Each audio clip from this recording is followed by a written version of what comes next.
ನಮಸ್ಕಾರ ಸ್ನೇಹಿತರೆ, ಎಲ್ಲರಿಗೂ ಆಸಕ್ತಿ ಅಕಾಡೆಮಿಗೆ ಸ್ವಾಗತ. ಇವತ್ತು ನಾನು ಕಾಮನ್ ಯೂನಿವರ್ಸಿಟಿ ಎಂಟ್ರೆನ್ಸ್ ಟೆಸ್ಟ್ ಬಗ್ಗೆ ಕಂಪ್ಲೀಟಾಗಿ ಡಿಸ್ಕಷನ್ ಮಾಡೋಣ. ಏನದು ಕಾಮನ್ ಯೂನಿವರ್ಸಿಟಿ ಎಂಟ್ರೆನ್ಸ್ ಟೆಸ್ಟ್ ಅನ್ನೋದ್ರ ಬಗ್ಗೆ ಆಲ್ರೆಡಿ ಒಂದು ವಿಡಿಯೋ ಮಾಡಿದ್ದೀನಿ. ಅಂದರೆ ಯಾವ್ಯಾವ ಕಾಂಪಿಟೇಟಿವ್ ಎಕ್ಸಾಮ್ಸನ್ನು PUC ಆದ ನಂತರ ನೀವು ಬರೀಬೋದು ಅನ್ನೋದ್ರ ಬಗ್ಗೆ ಕಂಪ್ಲೀಟಾಗಿ ವಿಡಿಯೋ ಮಾಡಿದ್ದೀನಿ. ಆ ವಿಡಿಯೋ ಲಿಂಕನ್ನು ಡಿಸ್ಕ್ರಿಪ್ಷನ್ ಬಾಕ್ಸಲ್ಲಿ ಹಾಕಿರ್ತೀನಿ, ನೀವು ಚೆಕ್ ಮಾಡ್ಕೋಬೋದು. ಮಲ್ಟಿಪಲ್ ಎಂಟ್ರೆನ್ಸ್ ಎಕ್ಸಾಮಿನೇಷನ್ ಇದೆ, ನೀವು PUC ಆದಮೇಲೆ ಬರೆಯುವಂಥ ಎಕ್ಸಾಮ್ಸು. ಮಾಡಬೇಕಾಗಿರುವಂಥ ಕೋರ್ಸ್ಗಳಿಗೆ ಎಂಟ್ರೆನ್ಸ್ ಎಕ್ಸಾಮಿನೇಷನ್. ಹಾಗಾಗಿರೋದ್ರಿಂದ ನೀವು ಅದನ್ನು ನೋಡ್ಕೊಳ್ಳಿ. ಕಂಪ್ಲೀಟಾಗಿ ತುಂಬ ಎಕ್ಸಾಮಿನೇಷನ್ಸ್ ಇದೆ ನಿಮಗೆ. KCET ನೀಟ್ ಅಷ್ಟೇ ಅಲ್ಲ, JEE ಅಷ್ಟೇ ಅಲ್ಲ, ತುಂಬ ಕಾಮನ್ ಎಂಟ್ರೆನ್ಸ್ ಎಕ್ಸಾಮ್ಸ್ ಇದ್ದಾವೆ. ಅವುಗಳನ್ನೆಲ್ಲ ನೀವು ಬರೀಬಹುದು. ಅದರಲ್ಲಿ ಇದು ಒಂದು ಕಾಮನ್ ಯೂನಿವರ್ಸಿಟಿ ಎಂಟ್ರೆನ್ಸ್ ಟೆಸ್ಟ್ ಅಂತ. ಅಂದರೆ ನಮ್ಮ ಇಂಡಿಯಾದಲ್ಲಿರುವಂತಹ ಟಾಪ್ ರೆಪ್ಯೂಟೇಟೆಡ್ ಯೂನಿವರ್ಸಿಟೀಸ್ ಒಂದು ಆಲ್ಮೋಸ್ಟ್ 42 ಇನ್ಕ್ಲೂಡಿಂಗ್ ಸೆಂಟ್ರಲ್ ಯೂನಿವರ್ಸಿಟೀಸನ್ನು ಸೇರಿಸ್ಕೊಂಡು ನಿಮಗೆ ಆ ಎಲ್ಲ ಯೂನಿವರ್ಸಿಟಿಗಳು, ನಿಮಗೆ ಟಾಪ್ ರೆಪ್ಯೂಟೇಟೆಡ್ ಯೂನಿವರ್ಸಿಟೀಸ್, ಆ ಎಲ್ಲ ಯೂನಿವರ್ಸಿಟೀಸ್ ನಿಮಗೆ ಕಂಪ್ಲೀಟಾಗಿ ಸೇರಿ ಕಂಬೈನ್ ಟುಗೆದರ್ ನಿಮ್ಗೆ ಏನು ಮಾಡ್ತಾರೆ, ಇದು ಎಂಟ್ರೆನ್ಸ್ ಎಕ್ಸಾಮನ್ನು ಕಂಡಕ್ಟ್ ಮಾಡ್ತಾರೆ. ಯಾವೆಲ್ಲ ಕೋರ್ಸ್ಗಳಿಗೆ ಅಂತಂದರೆ ಆಲ್ಮೋಸ್ಟ್ ನೀವು ನೋಡ್ಬೋದು BA, BCom, BSc, BTech including BTechಗೂ ಸಹ ನಿಮಗೆ ಇಲ್ಲಿ ಇರುತ್ತೆ. ಆ ಎಲ್ಲ ಕೋರ್ಸ್ಗಳಿಗೆ ಸೇರಿಸಿ ನಿಮಗೆ ಇಲ್ಲಿ ಎಂಟ್ರೆನ್ಸ್ ಎಕ್ಸಾಮನ್ನು ಮಾಡ್ತಾರೆ. ಇದು ಟಾಪ್ ರೆಪ್ಯೂಟೇಟೆಡ್ ಇನ್ಸ್ಟಿಟ್ಯೂಟ್ಸು. ಇವಾಗ ನಾರ್ಮಲ್ ನೀವು ರೆಗ್ಯುಲರ್ ಡಿಗ್ರಿ ಮಾಡೋದಕ್ಕಿಂತ ಈ ಥರ ಸೆಂಟ್ರಲ್ ಯೂನಿವರ್ಸಿಟಿಗಳಲ್ಲಿ ನೀವು ಡಿಗ್ರಿ ಮಾಡೋದು ರಿಯಲಿ ಫಾರ್ ಬೆಟರ್. ನೀವು ರೆಗ್ಯುಲರ್ ನಾರ್ಮಲ್ ಕಾಲೇಜುಗಳಿಗೆ ಹೋಗ್ತೀರಾ, BSc ಮಾಡ್ತೀರಾ ಅಥವಾ BCom ಮಾಡ್ತೀರಾ, BS ಅವುಗಳಿಂದ ಮಾಡೋದಕ್ಕಿಂತ ಈ ಥರದ ಯೂನಿವರ್ಸಿಟೀಸ್, ಯಾವ ಯೂನಿವರ್ಸಿಟೀಸ್ ಅಂದರೆ ನೋಡ್ಬೋದು ಇಲ್ಲಿ 42 ಟೋಟಲ್. ಆಗಲೇ ನಾನು ನಿಮಗೆ ಹೇಳಿದ್ನಲ್ಲ 48 ಯೂನಿವರ್ಸಿಟೀಸ್ ಕಂಪ್ಲೀಟಾಗಿ ಇಲ್ಲಿ ಮೆನ್ಷನ್ ಮಾಡಿದ್ದಾರೆ ನೋಡಿ. Aligarh Muslim university, Assam university, Banaras Hindu university, ಎಲ್ಲ ಕಂಪ್ಲೀಟ್ ಆಗಿರುವಂಥ ಮತ್ತು ಸೆಂಟ್ರಲ್ ಯೂನಿವರ್ಸಿಟೀಸ್ ಇನ್ಕ್ಲೂಡಿಂಗ್ ನಮ್ಮ ಕರ್ನಾಟಕದಲ್ಲಿರುವಂತಹ ಸೆಂಟ್ರಲ್ ಯೂನಿವರ್ಸಿಟಿ ಗುಲ್ಬರ್ಗಾದಲ್ಲಿದೆ. ಸೆಂಟ್ರಲ್ ಯೂನಿವರ್ಸಿಟಿ ಆಫ್ ಕರ್ನಾಟಕ ಇದು ಗುಲ್ಬರ್ಗಾದಲ್ಲಿದೆ. ಆ ಎಲ್ಲ ಸೆಂಟ್ರಲ್ ಯೂನಿವರ್ಸಿಟಿಗಳನ್ನು ಸೇರಿಸಿ ಒಂದು ಕಾಮನ್ ಎಂಟ್ರೆನ್ಸ್ ಎಕ್ಸಾಮನ್ನು ಮಾಡ್ತಾರೆ. ಅದಕ್ಕೆ CUET ಅಂತ ಕರಿತೀವಿ. CUET UG ಪ್ರೋಗ್ರಾಮ್ ಅಂತ ಹೇಳ್ತೀವಿ. ಅದಕ್ಕೆ ನಿಮಗೆ ರಿಯಲಿ ನಾನು ಮತ್ತೆ ಹೇಳ್ತಿದ್ದೀನಿ, ನೀವು ನಾರ್ಮಲ್ ರೆಗ್ಯುಲರ್ ಕಾಲೇಜುಗಳಲ್ಲಿ ಡಿಗ್ರಿ ಮಾಡೋದಕ್ಕಿಂತ ಇದು best. Central university top reputated institutes ಇವೆಲ್ಲನೂ. ನಿಮಗೆ ಒಂದು ವೆಯ್ಟೇಜ್ ಇರುತ್ತೆ ನೀವು ಮಾಡುವಂಥ ಡಿಗ್ರಿಗಳಿಗೆ. ನೀವು ನಾರ್ಮಲ್ ಕಾಲೇಜುಗಳಲ್ಲಿ ಮಾಡೋದಕ್ಕೆ ಈ ಸೆಂಟ್ರಲ್ ಯೂನಿವರ್ಸಿಟಿಗಳಲ್ಲಿ ಮಾಡೋದಕ್ಕೆ ತುಂಬ ಡಿಫ್ರೆನ್ಸ್ ಇರುತ್ತೆ. ನೀವು ಇದನ್ನು ಆಪ್ಟ್ ಮಾಡ್ಕೋಬೋದು. ಇದನ್ನು ಒಂದು ಆಪ್ಷನ್ ಆಗಿ ಬರೆದಿಟ್ಕೊಳ್ಳಿ. ಅದ್ರ ಜೊತೆಗೆ ಜ್ಞಾಪಕ ಇಟ್ಕೊಳ್ಳಿ, ಇಲ್ಲಿ BTech ಆಪ್ಷನ್ನು ಇದೆ ನಿಮಗೆ. ಇಲ್ಲಿ ಓನ್ಲಿ BA, BCom, BSc ಅಷ್ಟೇ ಅಲ್ಲ, BCom, BSc ಅಷ್ಟೇ ಅಲ್ಲ, ನಿಮಗೆ BTechಗೂ ಸಹ ಇದೆ. ಕೆಲವೊಂದು ಯೂನಿವರ್ಸಿಟೀಸು BTechನ್ನು ಆಫರ್ ಮಾಡುತ್ತೆ. BTechನ್ನು ಆಫರ್ ಮಾಡುತ್ತೆ. ಹಾಗಾಗಿರೋದ್ರಿಂದ ಇದರಲ್ಲೂ ಸಹ ನೀವು ಅಪ್ಲೈ ಮಾಡಿಕೊಂಡು BTech ಯಾವ್ಯಾವೆಲ್ಲ ಯೂನಿವರ್ಸಿಟೀಸ್ ನಿಮಗೆ ಯಾವ್ಯಾವೆಲ್ಲ ಕೋರ್ಸಸ್ ಇರುತ್ತೆ ಅನ್ನೋದ್ರ ಬಗ್ಗೆ ಡಿಸ್ಕಷನ್ ಮಾಡೋಣ. ಮತ್ತು ಈಗ ಯಾವ ಥರ ಅಪ್ಲೈ ಮಾಡೋದು ಈ ಎಕ್ಸಾಮ್ಸ್ಗೆ ಮತ್ತು ಏನೆಲ್ಲ ಕಂಪ್ಲೀಟ್ ಇನ್ಫಾರ್ಮೇಷನ್ ಇದೆ ಅದನ್ನು ಕೊಡ್ತಾ ಹೋಗ್ತೀನಿ. ಹಾಗೆ ಅದ್ರ ಜೊತೆಗೆ ನನ್ನ ಚಾನಲ್ಗೆ ನೀವು ಹೊಸಬರಾಗಿದ್ದರೆ ದಯವಿಟ್ಟು ನನ್ನ ಚಾನಲನ್ನು ಸಬ್ಸ್ಕ್ರೈಬ್ ಮಾಡ್ಕೊಳ್ಳಿ. ಹಾಗೆ ಈ ವಿಡಿಯೋನ ದಯವಿಟ್ಟು ಲೈಕ್ ಮಾಡಿ. ಓಕೆ, ಹಾಗೆ ನಂದು ಒಂದು ವಾಟ್ಸಪ್ ಚಾನಲ್ ಇದೆ. ಆ ಚಾನಲ್ಗೆ ಜಾಯ್ನ್ ಆಗಿ ನಿಮ್ಗೆ ಯಾವುದೇ ಇನ್ಫಾರ್ಮೇಷನ್ ಬಂದರೂ ಪಾಸ್ ಮಾಡ್ತಿರ್ತೀನಿ. ಆ ಚಾನಲ್ ಲಿಂಕನ್ನು ಡಿಸ್ಕ್ರಿಪ್ಷನ್ ಬಾಕ್ಸಲ್ಲಿ ಹಾಕಿರ್ತೀನಿ, ಚೆಕ್ ಮಾಡ್ಕೊಳ್ಳಿ. ಓಕೆ, ಫಸ್ಟ್ನೇದಾಗಿ ಬರೋಣ. ಈಗ ಕಾಮನ್ ಯೂನಿವರ್ಸಿಟಿ ಎಂಟ್ರೆನ್ಸ್ ಟೆಸ್ಟ್ಗೆ ಅಪ್ಲೈ ಮಾಡೋದು ಹೇಗೆ ಮತ್ತು ಏನೆಲ್ಲ ಡಾಕ್ಯುಮೆಂಟ್ಸ್ ಬೇಕು ಅನ್ನೋದ್ರ ಬಗ್ಗೆ ಡಿಸ್ಕಷನ್ ಮಾಡೋದಾದರೆ ಜಸ್ಟ್ ಸಿಂಪಲ್ ನೀವು ಗೂಗಲ್ ಕ್ರೋಮ್ಗೆ ಹೋಗಿ CUET NTA 2026 ರಿಜಿಸ್ಟ್ರೇಷನ್ ಅಂತ ಟೈಪ್ ಮಾಡಿದ ತಕ್ಷಣ ನಿಮಗೆ ನೋಡ್ಬೋದು ಫಸ್ಟ್ ಲಿಂಕೇ ಬರುತ್ತೆ. ಲಿಂಕನ್ನು ಕ್ಲಿಕ್ ಮಾಡಿದ್ರೆ ನೀವು ಈ ಥರ ಹೋಮ್ ಪೇಜು ಬರುತ್ತೆ ನಿಮಗೆ. ಇಲ್ಲಿ ಅದರಲ್ಲಿ ನಿಮಗೆ ಫಸ್ಟು ಯಾವ್ಯಾವ ಯೂನಿವರ್ಸಿಟೀಸಲ್ಲಿ ಯಾವ್ಯಾವೆಲ್ಲ ಕೋರ್ಸಸ್ ಇದೆ ಅನ್ನೋದ್ರ ಬಗ್ಗೆ ಡಿಸ್ಕಷನ್ ನೋಡ್ಕೋಬೇಕು. ನಿಮಗೆ ಇನ್ಫಾರ್ಮೇಷನ್ ಬೇಕು ಅಂದರೆ ಇಲ್ಲಿ ನೋಡ್ಬೋದು ಯೂನಿವರ್ಸಿಟೀಸ್ ಅಂತ ಇದೆಯಲ್ವಾ, ಅದ್ರ ಮೇಲೆ ಕ್ಲಿಕ್ ಮಾಡಿದ್ರೆ ನಿಮಗೆ ಇಲ್ಲಿ ಡಿಫ್ರೆಂಟ್ ಯೂನಿವರ್ಸಿಟೀಸ್ ಬರುತ್ತೆ. ಬೇಕಾದ್ರೆ ನೀವು ಯಾವ ಬೇಕಾದ್ರೂ ಟೈಪ್ ಮಾಡ್ಕೋಬೋದು. ಈಗ for example central university Karnataka ಅಂತ ಟೈಪ್ ಮಾಡಿದ್ರೆ ನೋಡ್ಬೋದು. ಇದ್ರ ಮೇಲೆ ಕ್ಲಿಕ್ ಮಾಡಿದ್ರೆ ಇದರಲ್ಲಿ ಸೆಂಟ್ರಲ್ ಯೂನಿವರ್ಸಿಟಿ ಕರ್ನಾಟಕದಲ್ಲಿ ಯಾವ್ಯಾವೆಲ್ಲ ಕೋರ್ಸಸನ್ನು ಆಫರ್ ಮಾಡ್ತಿದ್ದಾರೆ. ಲೈಕ್ ನೀವು ನೋಡ್ಬೋದು BSc physics, BSc chemistry, BSc geology, BTech mathematical and computing and BTech computer science and engineering, artificial intelligence, mechanical learning, ನೋಡಿ ಮೆಷಿನ್ ಲರ್ನಿಂಗ್ ನೋಡಿ. ನಿಮಗೆ ಇದು ನಾರ್ಮಲ್ ಇಂಜಿನಿಯರಿಂಗ್ ಕಾಲೇಜುಗಳ ಜೊತೆಗೆ ಇಲ್ಲೂ ಸಹ BTechನ್ನು ಆಫರ್ ಮಾಡ್ತಾರೆ ನೋಡಿ. BTechನ್ನು ಇಲ್ಲೂ ಸಹ ನೀವು ಇಂಜಿನಿಯರಿಂಗನ್ನು ಮಾಡಬಹುದು. ಆ ಆಪ್ಷನ್ನು ಇದೆ ನಿಮಗೆ. ದಯವಿಟ್ಟು ನೀವು BTech ಇರುವ ನೋಡ್ಬೋದು. BTech ಆಲ್ಮೋಸ್ಟ್ ನಿಮಗೆ 4 ಕೋರ್ಸಸನ್ನು ಆಫರ್ ಮಾಡ್ತಿದ್ದಾನೆ ಇಲ್ಲಿ. BSc ಕೋರ್ಸಸ್ ಇದೆ, BCom ಇದೆ, BBA ಇದೆ, ಬಿ ಕಾಮ್ ಇದೆ, ಬಿ ಎ ಇದೆ, ಎಲ್ಲ ವೆರೈಟಿ ಆದಂಥ ಕೋರ್ಸ್ಗಳು ಸಿಗುತ್ತೆ ನಿಮಗಿಲ್ಲಿ. ಸೊ ಹಾಗಾಗಿರೋದ್ರಿಂದ ಇದು ನಿಮಗೆ best option. Central university reputated institute, normal ಕಾಲೇಜುಗಳ ಥರ ಅಲ್ಲ, ಇದು ರೆಪ್ಯುಟೇಟೆಡ್ ಇನ್ಸ್ಟಿಟ್ಯೂಟ್ಸ್ ಆಗಿರೋದ್ರಿಂದ ಸೊ ನಿಮಗೆ ಖಂಡಿತವಾಗಿ ಇದು ಯೂಸ್ ಆಗುತ್ತೆ. ಹಾಗೆ ನಿಮಗೆ ಇನ್ಫಾರ್ಮೇಷನ್ ಬೇಕು ಅಂತಂದರೆ ಮತ್ತೆ ಫರ್ದರ್ ಬನ್ನಿ, ಇಲ್ಲಿ registration for the CUET 2026 home ಪೇಜಿಗೆ ಬಂದು ಇಲ್ಲಿ ರಿಜಿಸ್ಟ್ರೇಷನ್ ಮೇಲೆ ಕ್ಲಿಕ್ ಮಾಡಿದ್ರೆ ನಿಮಗೆ ಇಲ್ಲಿ registration for the CUET UG 2026 ಮೇಲೆ ಕ್ಲಿಕ್ ಮಾಡಿದ್ರೆ ನಿಮಗೆ ಕಂಪ್ಲೀಟಾಗಿ ಇದು ಈ ಥರ ಓಪನ್ ಆಗುತ್ತೆ. ಇಲ್ಲಿ ಫಸ್ಟ್ ನಿಮಗೆ ಡೌನ್ಲೋಡ್ ಇನ್ಫಾರ್ಮೇಷನ್ ಬುಲೆಟಿನ್ ಅಂತ ಇರುತ್ತಲ್ವ, ಅದ್ರ ಮೇಲೆ ಕ್ಲಿಕ್ ಮಾಡಿ ಕಂಪ್ಲೀಟಾಗಿ ನಿಮಗೆ ಈ ಥರ ಇನ್ಫಾರ್ಮೇಷನ್ ಬುಲೆಟಿನ್ ಓಪನ್ ಆಗುತ್ತೆ. ಇಲ್ಲಿ ನಿಮಗೆ ಕಂಪ್ಲೀಟ್ ಡೀಟೇಲ್ಸನ್ನು ಕೊಟ್ಟಿದ್ದಾನೆ. ಅಪ್ಲಿಕೇಶನಿಂದ ಹಿಡಿದು ಎಕ್ಸಾಮಿನೇಷನ್ ಡೇಟಿಂದ ಹಿಡಿದು ಯಾವ ಥರ ಅಪ್ಲೈ ಮಾಡಬೇಕು ಮತ್ತು ಯಾವ ಥರ ಎಕ್ಸಾಮಿನೇಷನ್ ಸಿಟೀಸಿಂದ ಹಿಡಿದು ಕಂಪ್ಲೀಟಾಗಿ ಮೆನ್ಷನ್ ಮಾಡಿದ್ದಾನೆ. ಸೊ ಇಲ್ಲಿ ಇನ್ಫಾರ್ಮೇಷನ್ ಬುಲೆಟಿನಲ್ಲಿ ಕಂಪ್ಲೀಟ್ ಆಗಿದೆ. ಸೊ ದಯವಿಟ್ಟು ಡೌನ್ಲೋಡ್ ಮಾಡ್ಕೊಳ್ಳಿ, ಕಂಪ್ಲೀಟಾಗಿ ಡೀಟೇಲಾಗಿ ಚೆಕ್ ಮಾಡ್ಕೊಳ್ಳಿ. ಹಾಗೆ ನಿಮಗೆ ಇನ್ನೇನಾದ್ರು ಸ್ಟಿಲ್ ಇದ್ರ ಬಗ್ಗೆ ಡೀಟೇಲ್ಸ್ ಗೊತ್ತಾಗಲಿಲ್ಲ ಅಂತಂದರೆ ಕಾಮೆಂಟ್ ಬಾಕ್ಸಲ್ಲಿ ಕಾಮೆಂಟ್ ಮಾಡಿ, ಖಂಡಿತವಾಗಿ ನಾನು ನಿಮಗೆ ಹೆಲ್ಪ್ ಮಾಡ್ತೀನಿ. ಫಸ್ಟು ಸ್ಕೆಡ್ಯೂಲ್ಗೆ ಬರೋಣ. ಎಕ್ಸಾಮಿನೇಷನ್ ಸ್ಕೆಡ್ಯೂಲ್ಗೆ ಬರೋದಾದರೆ ಫಸ್ಟು ಡೇಟ್ ಆಫ್ ಎಕ್ಸಾಮಿನೇಷನ್ ನಿಮಗೆ tentatively 11th to 31st May 2026 ಇರುತ್ತೆ. ಸೊ ಅದನ್ನು ನಿಮಗೆ ಆಮೇಲೆ ಇನ್ಫಾರ್ಮ್ ಮಾಡ್ತಾರೆ ನಿಮಗೆ ಕಂಪ್ಲೀಟಾಗಿ. ಫಸ್ಟು ನಾವು ಅಪ್ಲಿಕೇಶನ್ ಡೇಟ್ ಬಗ್ಗೆ ಬರೋಣ.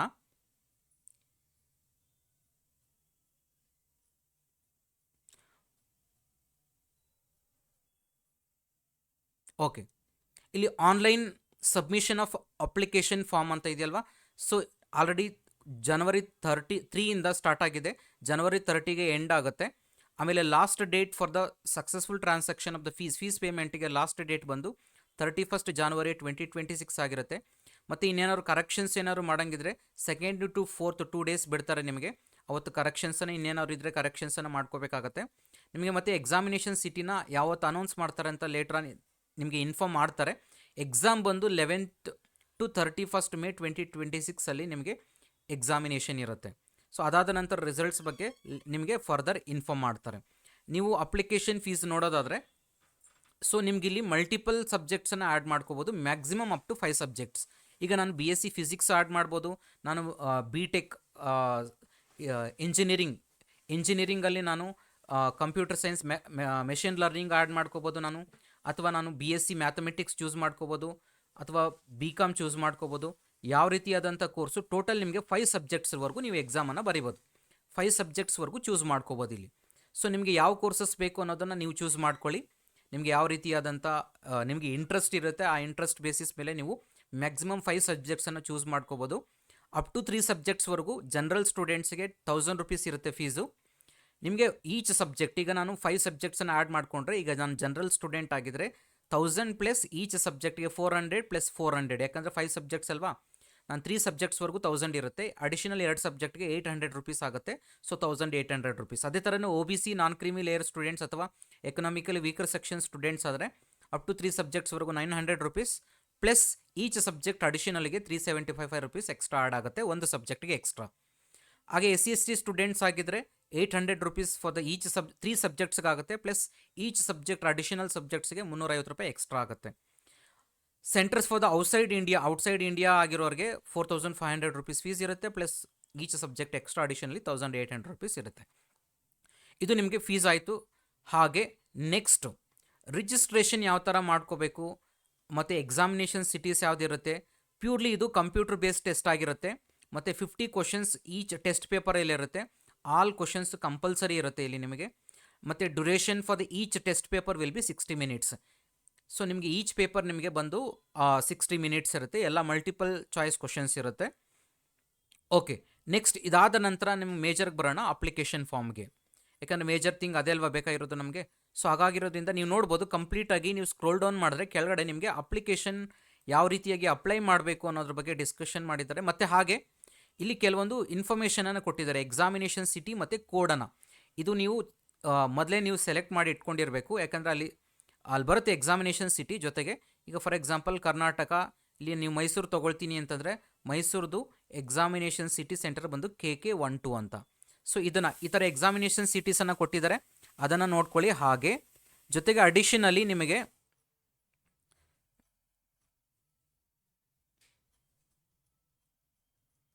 ಮತ್ತು ಸಬ್ಜೆಕ್ಟ್ ಕೋಡನ್ನು ಸಹ ಕೊಟ್ಟಿದ್ದಾರೆ ನಿಮಗೆ ಕಂಪ್ಲೀಟಾಗಿ ಇಲ್ಲಿ. ಸಬ್ಜೆಕ್ಟ್ ಕೋಡು ಸಹ ಇದೆ. ಸಬ್ಜೆಕ್ಟ್ ಕೋಡನ್ನು ಸಹ ನೀವು ಇಲ್ಲಿ ಕಂಪ್ಲೀಟಾಗಿ ನೋಡ್ಕೊಳ್ಳಿ, ಯಾವ್ಯಾವ ಸಬ್ಜೆಕ್ಟ್ಗೆ ಯಾವ್ಯಾವ ಕೋಡ್ ಇದೆ ಅಂತ ಅಂದ್ಬಿಟ್ಟು. ಸೊ ಅದಾದ ನಂತರ ಲಾಸ್ಟ್ಗೆ ಬಂದುಬಿಡೋಣ ಅಪ್ಲಿಕೇಶನ್ ಯಾವ ಥರ ಅಪ್ಲೈ ಮಾಡೋದು ಅಂತ.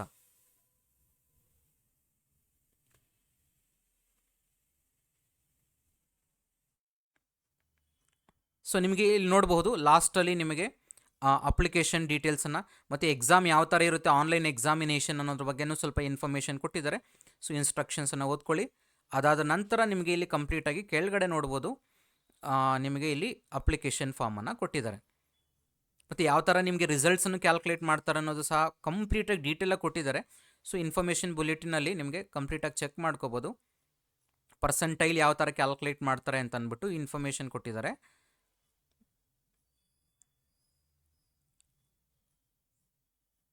ಓಕೆ, ಈಗ ಬರೋಣ ಅಪ್ಲಿಕೇಶನ್. ನೋಡಿ, ಈ ಥರ ನೀವು ಹೋಮ್ ಪೇಜ್ ಆಗಲೇ ನಾವು ಓಪನ್ ಮಾಡಿದಾಗ ಬಂದಿತ್ತಲ್ವಾ, ಅಪ್ಲೈ ಆನ್ಲೈನ್ ಅಂತ ಬಂದಿದ ತಕ್ಷಣ ನಿಮಗೆ ಇಲ್ಲಿ download information bulletin, new registration, login ಅಂತ ಬರುತ್ತೆ. ಇಲ್ಲಿ ಫಸ್ಟ್ ನ್ಯೂ ರಿಜಿಸ್ಟ್ರೇಷನ್ ಮೇಲೆ ಕ್ಲಿಕ್ ಮಾಡಿ. ನ್ಯೂ ರಿಜಿಸ್ಟ್ರೇಷನ್ ಮೇಲೆ ಕ್ಲಿಕ್ ಮಾಡಿದ್ಮೇಲೆ ಇಲ್ಲಿ ನೋಡ್ಬೋದು again registration, application form, fees payment 3 steps ಇರುತ್ತೆ. ಇಲ್ಲಿ ಫಸ್ಟ್ ರಿಜಿಸ್ಟ್ರೇಷನನ್ನು ಮಾಡ್ಕೋಬೇಕಾಗತ್ತೆ.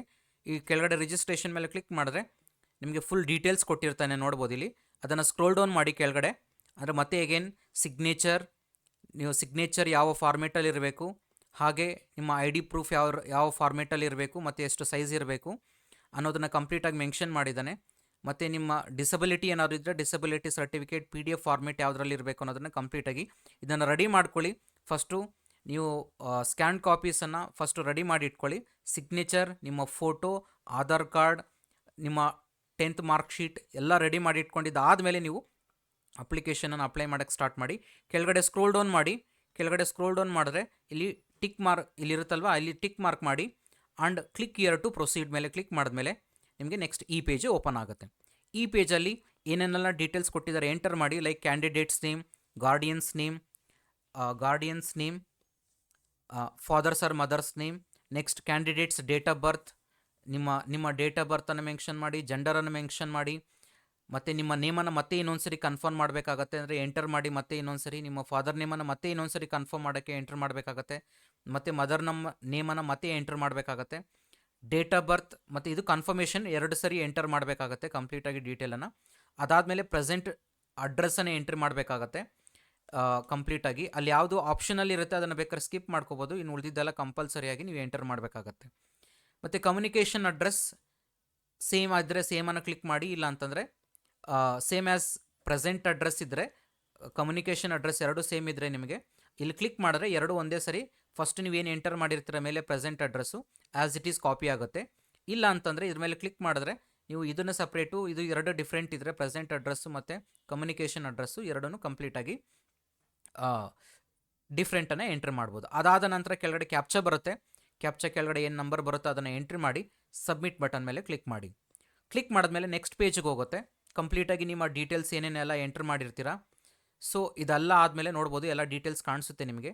ಕೆಳಗಡೆ ನೀವು ಎಂಟ್ರ್ ಮಾಡೋ ಡೀಟೇಲ್ಸ್ ಎಲ್ಲನೂ ಇಲ್ಲಿ ಇರುತ್ತಲ್ವ, ಇಲ್ಲಿ ಎಲ್ಲನೂ ಕ್ಲಿಕ್ ಮಾಡ್ಕೊಂಡು ಬರಬೇಕು ನೀವು.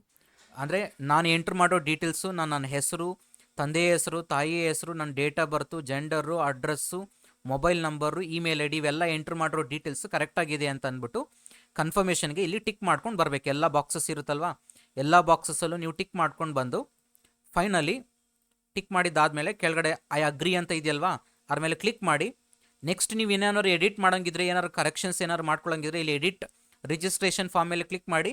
ಇಲ್ಲ ನಿಮ್ದೆಲ್ಲ ಕಂಪ್ಲೀಟ್ ಆಗಿದೆ, ಡೀಟೇಲ್ಸ್ ಕರೆಕ್ಟಾಗಿದೆ ಅಂತಂದಮೇಲೆ submit and send OTP and verify mobile number ಮೇಲೆ ಕ್ಲಿಕ್ ಮಾಡಿದ್ರೆ ನಿಮಗೆ ಕಂಪ್ಲೀಟಾಗಿ ಈ ಥರ ಬರುತ್ತೆ. OTP ಬರುತ್ತೆ. OTPನ ಎಂಟ್ರ್ ಮಾಡಿ. ಅದಾದಮೇಲೆ ಈ ಥರ ಹೋಮ್ ಪೇಜ್ ಓಪನ್ ಆಗುತ್ತೆ ನಿಮಗೆ. ಇಲ್ಲಿ ರಿಜಿಸ್ಟ್ರೇಷನ್ ಫಾರ್ಮ್ ಆಗಿರುತ್ತೆ, ನಿಮಗೆ ಮೊಬೈಲ್ ನಂಬರ್ ವೆರಿಫಿಕೇಷನ್ ಆಗಿರುತ್ತೆ. ಇನ್ನು 3 ತಿಂಗಳು ಪೆಂಡಿಂಗ್ ಇರುತ್ತೆ. ಇಲ್ಲಿ application form, email ID verification ಮತ್ತು fees payment. Next complete the application form ಮೇಲೆ ಕ್ಲಿಕ್ ಮಾಡಿ. ಇಲ್ಲಿ ಕಂಪ್ಲೀಟ್ ದ ಅಪ್ಲಿಕೇಶನ್ ಫಾರ್ಮ್ ಮೇಲೆ ಕ್ಲಿಕ್ ಮಾಡಿದ ತಕ್ಷಣ ನಿಮಗೆ ಮತ್ತು ಅಪ್ಲಿಕೇಶನ್ ನಂಬರ್ ಬಂದಿರುತ್ತೆ ನೋಡ್ಬೋದು. ಇಲ್ಲಿ ನಿಮಗೆ ಮೇಲ್ಗೆ ಸಹ ಅಪ್ಲಿಕೇಶನ್ ನಂಬರ್ ಬಂದಿರುತ್ತೆ, ಜೊತೆಗೆ ಇಲ್ಲೂ ಸಹ ಬಂದಿರುತ್ತೆ. ನೆಕ್ಸ್ಟ್ ನೀವು ಅಪ್ಲಿಕೇಶನ್ ನಂಬರನ್ನು ಬೆಟರ್ ಒಂದು ಸ್ಕ್ರೀನ್ಶಾಟ್ ತೊಗೊಂಡು ಇಟ್ಕೊಳ್ಳಿ. ಅದಾದ ನಂತರ next complete the application form ಮೇಲೆ ಕ್ಲಿಕ್ ಮಾಡಿ. ನೆಕ್ಸ್ಟ್ ಈ ಥರ ಪೇಜ್ ಓಪನ್ ಆಗುತ್ತೆ. ಈ ಡೀಟೇಲ್ಸ್ನೆಲ್ಲ ಎಂಟ್ರ್ ಮಾಡಬೇಕಾಗತ್ತೆ. ಪರ್ಸನಲ್ ಡೀಟೇಲ್ಸ್ ಎಲ್ಲ ಎಂಟ್ರ್ ಮಾಡಬೇಕಾಗತ್ತೆ. ಇಲ್ಲಿ ನೋಡ್ಬೋದು candidate's name, candidate's date of birth, ಕಂಪ್ಲೀಟಾಗಿ ಮತ್ತೆ ಒನ್ಸ್ ಅಗೇನ್ ಏನೇನು ಡೀಟೇಲ್ಸ್ ಎಲ್ಲ ಕೇಳಿದ್ದಾರೆ, ನ್ಯಾಷನಾಲಿಟಿ, ಸೊ ಎಲ್ಲ ಎಂಟ್ರ್ ಮಾಡಿ ಕೆಳಗಡೆ ಎಲ್ಲ ಡೀಟೇಲ್ಸನ್ನು ಮತ್ತೆ ನಿಮ್ಮ ಫ್ಯಾಮಿಲಿ ಆ್ಯನ್ಯುವಲ್ ಇನ್ಕಮ್ ಎಷ್ಟಿದೆ ಕಂಪ್ಲೀಟಾಗಿ ಎಂಟ್ರ್ ಮಾಡ್ಕೊಳ್ಳಿ. ಸರ್ಟಿಫಿಕೇಟ್ ನಂಬರು ಸಹ ಎಂಟ್ರ್ ಮಾಡಬೇಕಾಗತ್ತೆ. ಸೊ ಆ ಸರ್ಟಿಫಿಕೇಟನ್ನು ಕಂಪ್ಲೀಟಾಗಿ ನೀವು ರೆಡಿ ಮಾಡಿಟ್ಕೋಬೇಕಾಗತ್ತೆ. ಕಾಸ್ಟ್ ಕ್ಯಾಟಗರಿ ಸರ್ಟಿಫಿಕೇಟನ್ನು, ಸೆಂಟ್ರಲ್ ಸರ್ಟಿಫಿಕೇಟನ್ನು ನೀವು ರೆಡಿ ಮಾಡಿಟ್ಕೋಬೇಕಾಗತ್ತೆ. ಆ ನಂಬರನ್ನು ಇಲ್ಲಿ ಎಂಟ್ರ್ ಮಾಡಬೇಕಾಗತ್ತೆ. ಜೊತೆಗೆ ಡಾಕ್ಯುಮೆಂಟ್ಸ್ ಅಪ್ಲೋಡ್ ಮಾಡಬೇಕಾಗತ್ತೆ. ಸೊ ಅದಾದ ನಂತರ ನಿಮ್ಗೆ ಯಾವ್ದಾದ್ರು NCC, NSS, ಸ್ಪೋರ್ಟ್ಸ್ ಕೋಟಾ ಏನಾದರೂ ಇದ್ದರೆ ಅದು ಸಹ ನೀವು ಇಲ್ಲಿ ಎಂಟ್ರ್ ಮಾಡ್ಬೋದು, ಕ್ಲೈಮ್ ಮಾಡ್ಕೋಬೋದು ಅದನ್ನು ಸಹ. ಸೊ ಅದಾದ ನಂತರ ಕೆಳಗಡೆ ಡೀಟೇಲ್ಸ್ ಏನೇನು ಕೊಟ್ಟಿದ್ದಾರೆ ಹಾಗೆ ಎಂಟ್ರ್ ಮಾಡ್ಕೊಂಡು ಹೋಗಿ ಫೈನಲಾಗಿ ಕೆಳಗಡೆ ಬಂದು ಕ್ಯಾಪ್ಚಾ ಕೊಟ್ಟಿರ್ತಾರೆ, ಕ್ಯಾಪ್ಚಾನ ಎಂಟ್ರ್ ಮಾಡಿ ಸಬ್ಮಿಟ್ ಬಟನ್ ಮೇಲೆ ಕ್ಲಿಕ್ ಮಾಡಿ. ನೆಕ್ಸ್ಟ್ ಫೈನಲಾಗಿ ಬರುತ್ತೆ. ಸೊ ನೀವಿಲ್ಲಿ ನಿಮ್ಮ ID ಪ್ರೂಫನ್ನು ಅಪ್ಲೋಡ್ ಮಾಡಬೇಕಾಗತ್ತೆ. ID ಪ್ರೂಫನ್ನು ಸೆಲೆಕ್ಟ್ ಮಾಡ್ಕೋಬೇಕಾಗತ್ತೆ. ನಿಮ್ಮ ಹತ್ರ ಯಾವ ID ಪ್ರೂಫ್ ಇರುತ್ತೆ, like Aadhaar, PAN card, ration card, driving licence, voter ID ಯಾವುದಿದ್ರೆ ಅದನ್ನು, ಯೂಶಲಿ ಆಧಾರ್ ಕಾರ್ಡ್ ಇರುತ್ತೆ, ಆಧಾರ್ ಮೇಲೆ ಕ್ಲಿಕ್ ಮಾಡಿ ಅಲ್ಲಿ ಆಧಾರ್ ನಂಬರ್ ಇಲ್ಲಿ are you sure want to submit the Aadhaar details ಅಂತ ಕೇಳುತ್ತೆ. ಓಕೆ ಮೇಲೆ ಕ್ಲಿಕ್ ಮಾಡಿ. ಸೊ ನೆಕ್ಸ್ಟ್ ಈ ಥರ ಪೇಜ್ ಓಪನ್ ಆಗುತ್ತೆ. ನಿಮ್ಮ ಡೀಟೇಲ್ಸನ್ನು ಎಂಟ್ರಿ ಮಾಡಿ ಮತ್ತು ಒನ್ಸ್ ಅಗೇನ್ ಕ್ಯಾಪ್ಚಾ ಎಂಟ್ರಿ ಮಾಡಿ ಸಬ್ಮಿಟ್ ಬಟನ್ ಮೇಲೆ ಕ್ಲಿಕ್ ಮಾಡಿ. ನೆಕ್ಸ್ಟ್ ಅಪಾರ್ ID ಕೇಳುತ್ತೆ, ಅಪಾರ್ IDನ ಎಂಟ್ರಿ ಮಾಡಿ. ಅಪಾರ್ ID ನಿಮ್ಮ ಕಾಲೇಜುಗಳಲ್ಲಿ ಇರುತ್ತೆ, ನೀವು ಹೋಗಿ ಕಾಲೇಜಲ್ಲಿ ಕೇಳಬಹುದು. ಆಫೀಸಲ್ಲಿ ಹೋಗಿ ಕೇಳಿದ್ರೆ ಕಾಲೇಜುಗಳಲ್ಲಿ ಕೊಡ್ತಾರೆ ಅಪಾರ್ ID. ಸ್ಯಾಟ್ಸ್ ಪೋರ್ಟಲಲ್ಲಿ ಇರುತ್ತೆ, ಅವ್ರನ್ನ ಹೋಗಿ ಕೇಳಿ ಕಾಲೇಜುಗಳಲ್ಲಿ ಅಪಾರ್ IDಯನ್ನು ಕೊಡ್ತಾರೆ. ಅಪಾರ್ IDನ ಎಂಟ್ರಿ ಮಾಡ್ಕೊಳ್ಳಿ. ಯಾಕಂದರೆ ಜೈನಲ್ಲೂ ಅಪಾರ್ ID ಕೇಳಿದೆ, ಅಲ್ಲೂ ಸಹ ನೀವು ಎಂಟರ್ ಮಾಡಿರ್ತೀರ ಅದೇ ನಂಬರೇ. ಇಲ್ಲಾಂದರೆ ಗೊತ್ತಾಗಲಿಲ್ಲ ನಿಮಗೆ ಅಂತಂದರೆ ಇನ್ನೊಂದ್ಸರಿ ಹೋಗಿ ಕಾಲೇಜಲ್ಲಿ ಹೋಗಿ ಕೇಳಿ, ನಮಗೆ ಅಪಾರ್ ID ಬೇಕು ಅಂತಂದರೆ ನಿಮ್ಮ ಅಪಾರ್ IDಯನ್ನು ಕೊಡ್ತಾರೆ, ಅದನ್ನು ತೊಗೊಂಡು ಇಲ್ಲಿ ಎಂಟ್ರಿ ಮಾಡಿ. ನೆಕ್ಸ್ಟ್ ಇದಾದಮೇಲೆ ನಿಮಗೆ ನೀವು ಯಾವ್ಯಾವ ಕೋರ್ಸ್ಗಳಿಗೆ ನೀವು ಅಪ್ಲೈ ಮಾಡ್ತಿದ್ದೀರಾ ಅಂತ ಒಂದು ಆಪ್ಷನ್ಸ್ ಇದೆ ಇಲ್ಲಿ. ಕಂಪ್ಲೀಟಾಗಿ ಸೆಲೆಕ್ಟ್ ದ ಎಕ್ಸಾಮ್ ಅಂತ ಇದೆ, ಟೆಸ್ಟ್ ಪೇಪರ್ಸ್. ನೀವು ಯಾವ್ಯಾವ ಕೋರ್ಸ್ಗಳಿಗೆ ನೀವು ಅಪ್ಲೈ ಮಾಡ್ತಿದ್ದೀರಾ ಅಂತ ಅವೆಲ್ಲ ಕೋರ್ಸ್ಗಳು ಸಹ ಇಲ್ಲಿದ್ದಾವೆ. ಆ ಯಾವ ಕೋರ್ಸ್ಗಳು ನೀವು ಅಪ್ಲೈ ಮಾಡಬೇಕು ಅಂತಿದ್ರೆ ಅವುಗಳನ್ನ ಸೆಲೆಕ್ಟ್ ಮಾಡ್ಕೊಳ್ಳಿ ಇಲ್ಲಿ. ಈಗ ಫಿಸಿಕ್ಸು ಡೊಮೈನು ಅಥವಾ ಕೆಮಿಸ್ಟ್ರಿ ಡೊಮೈನು ಅಥವಾ ಮ್ಯಾಥಮೆಟಿಕ್ಸ್ ಡೊಮೈನು ಅಥವಾ ಆರ್ಟ್ಸು ಅಥವಾ ಲ್ಯಾಂಗ್ವೇಜು. ಸೊ ನೀವು ಯಾವ ಡೊಮೈನ್ಗಳಲ್ಲಿ ನೀವು ಅಪ್ಲೈ ಮಾಡ್ತಿದ್ದೀರಾ ಸಬ್ಜೆಕ್ಟ್ಸನ್ನು ಚೂಸ್ ಮಾಡ್ಕೋಬೇಕಾಗತ್ತೆ. ಮಿನಿಮಮ್ ನೀವು 3 ಇಂದ 5 ಸಬ್ಜೆಕ್ಟ್ಸ್, ಮ್ಯಾಕ್ಸಿಮಮ್ 5 ಸಬ್ಜೆಕ್ಟ್ಸನ್ನು ಚೂಸ್ ಮಾಡ್ಕೋಬೋದು. ಸೊ 5 ಸಬ್ಜೆಕ್ಟ್ಸ್ವರೆಗೂ ಚೂಸ್ ಮಾಡ್ಕೊಳ್ಳಿ. ಸೊ ಅದಾದ ನಂತರ ನೀವು ಎಕ್ಸಾಮಿನೇಷನ್ ಸಿಟಿಯನ್ನು ಸೆಲೆಕ್ಟ್ ಮಾಡ್ಕೋಬೇಕಾಗತ್ತೆ. Examination city choice 1, choice 2, choice 3, choice 4 ಅಂತ ಇರುತ್ತೆ. ನಿಮ್ಮದು ನಿಯರೆಸ್ಟ್ ಸಿಟಿ ಯಾವುದಿರುತ್ತೋ ಫಸ್ಟ್ ಅದನ್ನು ಚಾಯ್ಸ್ 1 ತೊಗೊಳ್ಳಿ, ಆಮೇಲೆ ಸ್ವಲ್ಪ ದೂರ ಇರೋದನ್ನು, ಅದಾದ ನಂತರ ಇನ್ನು ಸ್ವಲ್ಪ ಹಾಗೆ ಆ ಥರ ಸಿಟಿಗಳನ್ನು ಚೂಸ್ ಮಾಡ್ಕೊಳ್ಳಿ. ಮತ್ತು English paper medium, question paper ಮೀಡಿಯಮನ್ನು ಸೆಲೆಕ್ಟ್ ಮಾಡ್ಕೊಳ್ಳಿ. ನಿಮಗೆ ಇಂಗ್ಲೀಷ್ ಬೇಕಾದ್ರೆ ಇಂಗ್ಲೀಷ್ ಅಥವಾ ಯಾವ ಮೀಡಿಯಮ್ ಬೇಕಾದ್ರೋ ಆ ಮೀಡಿಯಮನ್ನು ಸೆಲೆಕ್ಟ್ ಮಾಡ್ಕೋಬಹುದು. ಸೊ ಅದಾದ ನಂತರ ಇಲ್ಲಿ ಎಕ್ಸಾಮಿನೇಷನ್ ಸಿಟಿನ ಸೆಲೆಕ್ಟ್ ಮಾಡ್ಕೊಳ್ಳಿ ಮತ್ತು ನಿಮ್ಮ ಪೇರೆಂಟ್ಸ್ ಆಕ್ಯುಪೇಷನನ್ನು ಎಂಟ್ರಿ ಮಾಡಿ. ಅದಾದ ನಂತರ ಫೈನಲಾಗಿ ಕ್ಯಾಪ್ಚಾ ಎಂಟ್ರಿ ಮಾಡಿ ಸೇವ್ ಆ್ಯಂಡ್ ನೆಕ್ಸ್ಟ್ ಮೇಲೆ ಕ್ಲಿಕ್ ಮಾಡಿ. ನೆಕ್ಸ್ಟ್ ಅದಾದ ನಂತರ ನಿಮಗೆ ಎಲ್ಲ ಡೀಟೇಲ್ಸ್ ಇಲ್ಲಿ ಬಂದಿದೆ. ಕಂಪ್ಲೀಟಾಗಿ ನೀವು ಏನೇನೆಲ್ಲ ಎಂಟ್ರಿ ಮಾಡಿರ್ತೀರ ಮತ್ತು 10th ಈಕ್ವಲೆಂಟ್ ನಿಮ್ಮ ಕ್ವಾಲಿಫಿಕೇಷನ್ ಡೀಟೇಲ್ಸನ್ನು ಎಂಟ್ರ್ ಮಾಡಬೇಕಾಗತ್ತೆ. 10th SSLC 10th ನಿಮ್ಮ ಡೀಟೇಲ್ಸನ್ನು ಎಂಟ್ರ್ ಮಾಡಬೇಕಾಗತ್ತೆ. ಸೊ ನಿಮ್ಮ ಪರ್ಸೆಂಟೇಜ್ ಮಾರ್ಕ್ಸ್ ಎಷ್ಟು, ಯಾವ ವರ್ಷದಲ್ಲಿ ಕ್ಲಿಯರ್ ಮಾಡಿರ್ತೀರಾ, ನೀವು 10th ಕಂಪ್ಲೀಟ್ ಮಾಡಿದ್ದೀರಾ, ಎಷ್ಟು ಮಾರ್ಕ್ಸ್ ಬಂದಿದೆ, ಪರ್ಸೆಂಟೇಜ್ ಬಂದಿದೆ, ಕಂಪ್ಲೀಟಾಗಿ ಇಲ್ಲಿ ಎಂಟ್ರ್ ಮಾಡಬೇಕಾಗತ್ತೆ. ಸೊ ಅದನ್ನು ಎಂಟ್ರ್ ಮಾಡಿದ ಆದಮೇಲೆ ಮತ್ತೆ 12th ಡೀಟೇಲ್ಸನ್ನು ಎಂಟ್ರ್ ಮಾಡಬೇಕಾಗತ್ತೆ. ಅಂದರೆ ನೀವು ಸೆಕೆಂಡ್ PUC ಅಥವಾ 12th ಯಾವ ಕಾಲೇಜಿನಲ್ಲಿ ಈಗ ಅಪಿಯರಿಂಗ್ ಇದ್ದರೆ ಅಪಿಯರಿಂಗ್ ಅಂತ ಚೂಸ್ ಮಾಡ್ಕೊಳ್ಳಿ. ಈಗ ಏನಾದ್ರು ಸೆಕೆಂಡ್ PUC ಕಂಪ್ಲೀಟ್ ಆಗಿದ್ದರೆ ಕೆಲವ್ರದ್ದು ನೀವು ಕಂಪ್ಲೀಟೆಡ್ ಅಂತ ಹಾಕಿ, ಅಪಿಯರಿಂಗ್ ಅಂದರೆ ಈಗ ನೆಕ್ಸ್ಟ್ ಈ ವರ್ಷ ನೀವು ಎಕ್ಸಾಮ್ ಬರೀತಿರೋದ್ರಿಂದ ಅಪಿಯರಿಂಗನ್ನು ಚೂಸ್ ಮಾಡ್ಕೊಳ್ಳಿ. ಡೀಟೇಲ್ಸನ್ನು ಯಾವ್ಯಾವ ಇಯರಲ್ಲಿ ನೀವು ಅಂದರೆ 2026 ಅಪಿಯರ್ ಆಗ್ತಿದ್ದೀವಿ ಅನ್ನೋದನ್ನ ಎಂಟ್ರ್ ಮಾಡಿ. ಅದಾದಮೇಲೆ ಕಂಪ್ಲೀಟಾಗಿ ಇಲ್ಲಿ ಬಂದು ಕ್ಯಾಪ್ಚಾ ಎಂಟ್ರ್ ಮಾಡಿ ಸೇವ್ ಆ್ಯಂಡ್ ನೆಕ್ಸ್ಟ್ ಮೇಲೆ ಕ್ಲಿಕ್ ಮಾಡಿ. ಅದಾದ ನಂತರ ನೆಕ್ಸ್ಟ್ ಬರುತ್ತೆ, ಆರ್ ಯು ಎ ಟ್ವಿನ್ ಅಂತ ಕೇಳ್ತಿದೆ. ಅಂದರೆ ನೀವೇನೋ ಟ್ವಿನ್ಸ್ ಏನಾದ್ರು ಇದ್ರೆ ಎಸ್ ಅಂತ ಕ್ಲಿಕ್ ಮಾಡಿ. ಮತ್ತು ಅಲ್ಲಿ ಡೀಟೇಲ್ಸ್ ಕೇಳುತ್ತೆ, ಟ್ವಿನ್ಸ್ ಏನು ಯಾವ ಥರ ಹೋಲಿಕೆ ಇದೆ ಅಂದ್ಬಿಟ್ಟು ನನ್ನ ಡೀಟೇಲ್ಸ್ ಕೇಳ್ತಾರೆ, ಎಂಟ್ರಿ ಮಾಡಿ. ಇಲ್ಲ ಅಂದರೆ ಟ್ವಿನ್ಸ್ ಇಲ್ಲ ಅಂದರೆ ನೋ ಅಂತ ಕ್ಲಿಕ್ ಮಾಡಿ ಕ್ಯಾಪ್ಚಾ ಎಂಟ್ರಿ ಮಾಡಿ ಸೇವ್ ಆ್ಯಂಡ್ ನೆಕ್ಸ್ಟ್ ಮೇಲೆ ಹೋಗಿ. ಸೇಮ್ ನಿಮಗೆ ಆಲ್ಮೋಸ್ಟ್ ಇದು JE ಅಪ್ಲಿಕೇಶನ್ಸ್ ಥರನೇ ಇರುತ್ತೆ. ಸೊ ಅದಾದ ನಂತರ ಇಲ್ಲಿ ನಿಮಗೆ ಕಂಪ್ಲೀಟಾಗಿ ಮೇಲ್ ID ಕೇಳುತ್ತೆ, ಕಂಟ್ರಿ ನೇಮ್, ಮೇಲ್ ID, ಮೊಬೈಲ್ ನಂಬರ್ ಇದೆ, ಕಂಪ್ಲೀಟಾಗಿ ಎಂಟ್ರಿ ಮಾಡಿ, ಪಾಸ್ವರ್ಡ್. ಅದಾದಮೇಲೆ ವೆರಿಫೈ ಆ್ಯಂಡ್ ನೆಕ್ಸ್ಟ್ ಮೇಲೆ ಕ್ಲಿಕ್ ಮಾಡಿ. ಕ್ಲಿಕ್ ಮಾಡಿದ್ದಾದಮೇಲೆ ನಿಮಗೆ ಆಧಾರ್ ನಿಮ್ಮ ಲೈವ್ ಕ್ಯಾಪ್ಚರ್ ಫೋಟೋನ ಕ್ಯಾಪ್ಚರ್ ಆಗುತ್ತೆ. ಇಲ್ಲಿ ನೋಡ್ಬೋದು ಕ್ಯಾಪ್ಚರ್ ಫೋಟೋ ಅಂತ ಇರುತ್ತೆ. ಬಟ್ ಫೋಟೋ ಕ್ಯಾಪ್ಚರ್ ಆಗಬೇಕಾದ್ರೆ ನಿಮ್ಗೆ ಗೊತ್ತಿದೆ ಆಲ್ರೆಡಿ JE ಅಪ್ಲೈ ಮಾಡಬೇಕಾದ್ರೆ ಯಾವ ಥರ ನೀವು ಲೈವ್ ಫೋಟೋ ಕ್ಯಾಪ್ಚರ್ ಆಗುತ್ತೆ ಅಂತ ಅಂದ್ಬಿಟ್ಟು. ನಿಮ್ಮ ಫೇಸು ಕಂಪ್ಲೀಟಾಗಿ ಕೆಳಗಡೆ 2 ಕಿವಿ ಇರುತ್ತಲ್ವ ಅಷ್ಟು ಕಂಪ್ಲೀಟಾಗಿ ನಿಮಗೆ ಕವರ್ ಆಗಬೇಕು. ಫೋಟೋ ನಿಮ್ಮದು ಫುಲ್ ಕವರ್ ಆಗೋ ಥರ ಇರಬೇಕು. ಆ ಥರ ಬ್ಯಾಕ್ಗ್ರೌಂಡ್ ವೈಟ್ ಬ್ಯಾಕ್ಗ್ರೌಂಡ್ ಇರೋ ಥರ ಹೋಗಿ ನಿಂತ್ಕೊಳ್ಳಿ. ನೀವು ಕಂಪ್ಲೀಟಾಗಿ ಅದನ್ನು ಆನ್ ಮಾಡಿ ಮೊಬೈಲ್ ಫೋನ್ ಅಥವಾ ನೀವು ಏನು ಲ್ಯಾಪ್ಟಾಪ್ ಇರುತ್ತೆ ಆ ಸಿಸ್ಟಮಲ್ಲಿ ಆನ್ ಮಾಡಿ. ಸೊ ವೈಟ್ ಬ್ಯಾಕ್ಗ್ರೌಂಡ್ ಇರೋ ವಾಲ್ ಹತ್ರ ಹೋಗಿ ಯೂಶ್ವಲಿ ನಿಂತ್ಕೊಳ್ಳಿ, ಯಾಕಂದರೆ ವೈಟ್ ಬ್ಯಾಕ್ಗ್ರೌಂಡಲ್ಲಿ ಇರಬೇಕು, ಆಗ ಕ್ಲಾರಿಟಿ ಬರುತ್ತೆ ಚೆನ್ನಾಗಿ ಫೋಟೋ. ಆದಮೇಲೆ ಕ್ಯಾಪ್ಚರ್ ಫೋಟೋ ಅಂತ ಕ್ಲಿಕ್ ಮಾಡಿದ ತಕ್ಷಣ ನಿಮಗೆ ಅದು ಫುಲ್ ಕವರ್ ಆಗ್ತಾ ಹೋಗುತ್ತೆ. ಅದು ಆದಮೇಲೆ ಇಲ್ಲಿ ನೋಡ್ಬೋದು ಕ್ಯಾಪ್ಚರ್ಡ್ ಪಿಕ್ಚರ್ ಅಂತ ಬರುತ್ತೆ, ನಿಮಗೆ ಇಲ್ಲಿ ಪಿಕ್ಚರ್ ಬರುತ್ತೆ, ನೀವು ಏನು ಕ್ಯಾಪ್ಚರ್ ಆಗಿರುತ್ತೆ ನೋಡಿ ಈ ಥರ ಬರುತ್ತೆ. ಸೊ ಅದಾದಮೇಲೆ ಸೇವ್ ಆ್ಯಂಡ್ ನೆಕ್ಸ್ಟ್ ಮೇಲೆ ಕ್ಲಿಕ್ ಮಾಡಿ. ಅದಾದ ನಂತರ ನೀವು ಕಂಪ್ಲೀಟಾಗಿ ಡಾಕ್ಯುಮೆಂಟ್ಸನ್ನು ಅಪ್ಲೋಡ್ ಮಾಡಬೇಕಾಗತ್ತೆ.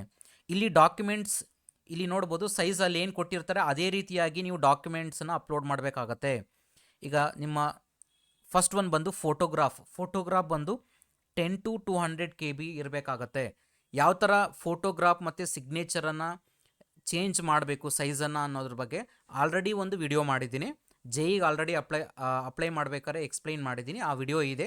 ಆ ವಿಡಿಯೋನ ಮತ್ತೆ ಡಿಸ್ಕ್ರಿಪ್ಷನ್ ಬಾಕ್ಸಲ್ಲಿ ಹಾಕಿರ್ತೀನಿ, ಅಥವಾ ನನ್ನ ವಿಡಿಯೋಗಳಲ್ಲಿ ಹೋಗಿ ಚೆಕ್ ಮಾಡಿದ್ರೆ ನಿಮಗೆ ಸಿಗುತ್ತೆ ಯಾವ ಥರ ಫೋಟೋನ ಸೈಜನ್ನು ಚೇಂಜ್ ಮಾಡುವಂಥದ್ದು. ಸೊ ಆ ಥರ ಪೇಂಟಲ್ಲಿ MS ಪೇಂಟಲ್ಲಿ ಸೊ ಅದನ್ನು ನೋಡ್ಕೊಳ್ಳಿ.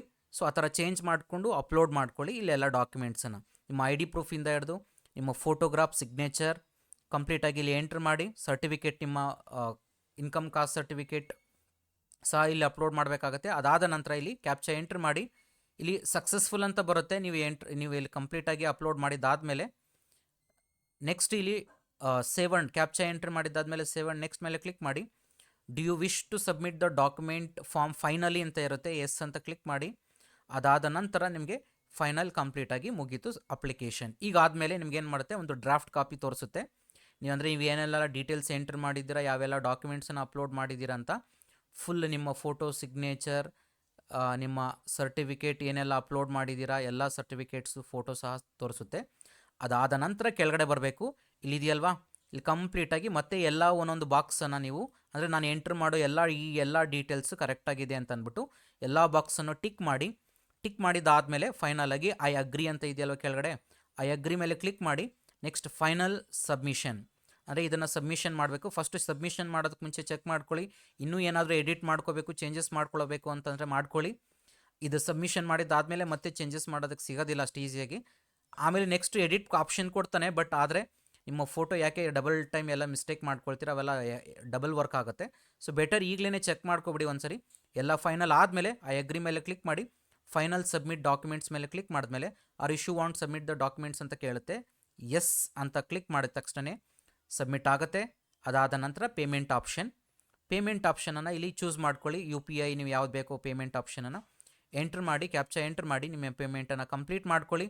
ಅದಾದಮೇಲೆ ಪೇಮೆಂಟ್ ಮುಗಿದಿದ್ದಾದಮೇಲೆ ಫೈನಲಾಗಿ ನಿಮ್ಮ ಅಪ್ಲಿಕೇಶನ್ ಬರುತ್ತೆ. ಅಪ್ಲಿಕೇಶನ್ ಫುಲ್ ಡೀಟೇಲ್ಸ್, ನಿಮಗೆ ಅಪ್ಲಿಕೇಶನ್ ಫಾರ್ಮ್ ಇರುತ್ತೆ, ನಿಮಗೆ ಮೇಲ್ಗೂ ಬರುತ್ತೆ, ಜೊತೆಗೆ ಅದನ್ನು ಫಾರ್ಮನ್ನು ಡೌನ್ಲೋಡು ಸಹ ಮಾಡ್ಕೋಬೋದು. ನೋಡ್ಬೋದು ಇಲ್ಲಿ ಡೌನ್ಲೋಡ್ ಕನ್ಫರ್ಮೇಷನ್ ಪೇಜ್ ಅಂತ ಇದೆ, ಇದನ್ನು ಡೌನ್ಲೋಡ್ ಮಾಡಿಕೊಂಡ್ರೆ ನಿಮಗೆ ಫುಲ್ ಅಪ್ಲಿಕೇಶನ್ ಕಂಪ್ಲೀಟ್ ಆಯಿತು. ನೋಡಿ ಈ ಥರ ಬರುತ್ತೆ ಅಪ್ಲಿಕೇಶನ್ ಫಾರ್ಮ್ ಕಂಪ್ಲೀಟಾಗಿ ನೀವು ಡೌನ್ಲೋಡ್ ಮಾಡ್ಕೊಂಡಿದ್ದು ಆದಮೇಲೆ. ಓಕೆ, ಇಷ್ಟಾಯಿತು CUET UG 2026 ಎಕ್ಸಾಮಿನೇಷನ್ ಬಗ್ಗೆ. ಸೊ ಈ ವಿಡಿಯೋ ಯೂಸ್ ಆಗಿರುತ್ತೆ ಅಂದ್ಕೊಂಡಿರ್ತೀನಿ. ಸ್ಟಿಲ್ ನಿಮ್ಗೆ ಏನಾದರೂ ಡೌಟ್ಸ್ ಇದ್ದರೆ ಕಾಮೆಂಟ್ ಬಾಕ್ಸಲ್ಲಿ ಕಾಮೆಂಟ್ ಮಾಡಿ, ಸೊ ನಾನು ಎಕ್ಸ್ಪ್ಲೈನ್ ಮಾಡ್ತೀನಿ. ಸೊ ಈ ವಿಡಿಯೋನ ಲೈಕ್ ಮಾಡೋದು ಮರಿಬೇಡಿ, ದಯವಿಟ್ಟು ಲೈಕ್ ಮಾಡಿ. Thank you all.